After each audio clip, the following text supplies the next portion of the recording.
Hello, magandang araw mga kapas e-bike. Sa mga naghahanap po ng e-bike, baka ito na ang para sa inyo. Sa mga naghahanap po ng mura o affordable na 3-wheel e-bike, ito po ang recommended sa inyo. Ito po ang ating PAS F7. Ito po ay 500 watts, 48 volts and 20 amperes. Speed is 30 to 35, distance is 30 to 40. Ito po ay adjustable seat, pwede maging single, pwede maging double, at may child seat siya sa harap. Tubeless ang gulo niya, may basket harap likod, LED light, LCD display, at may bubong niya siyang kasama. Keyless na rin po yan, may built-in wiper, mini fan, clown lights at may tarapan siyang kasama for only 27,500. Sa mga medyo naghahanap naman po dyan na medyo malaki at may angkasan sa likod, ito po ang ating PAS F12.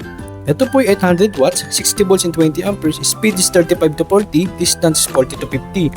Ito po ay tubeless ang gulong, LED light, may built-in wiper, mini fan, clown lights at tarapan. Cargo type na rin po siya at naka-disc brake na yung harap niya. May built-in speaker po siya at cellphone holder at nakakilis na rin po yan for only 48,000.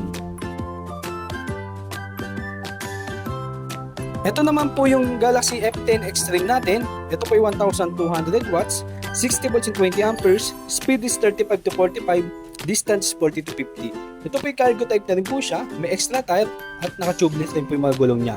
Keyless na rin po siya, disc brake yung harap, LCD display, at may built-in speaker at cellphone holder po siya. May built-in wiper, mini fan, crown lights at may dashcam po siyang kasama at trapal for only 52,000. Para naman po sa mga naghahanap ng panghatid sundo ng mga bata sa eskwelahan, pamalengke, pang-grocery o gamitin sa negosyo, ito pong ating PAS F15 Junior Cargo.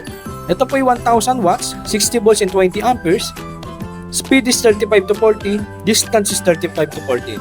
Ito may built-in wiper na po siya, mini fan at crown lights at may trapal na rin po siyang kasama. Ito po ay cargo, maganda po ito pang negosyo o gamitin sa panghatid sundo ng mga bata or pamalengke. Ito po ay nagkakalaga ng 60,000. Ito naman po yung ating PAS F19 dual disc brake.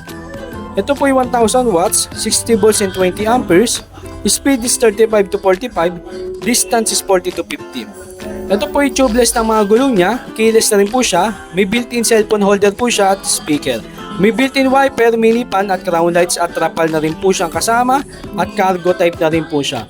Ito po yung lagay ng mga pinamalengke o gamit ng mga bata sa school. Ito po yung nagkakahalaga ng 50,000 only.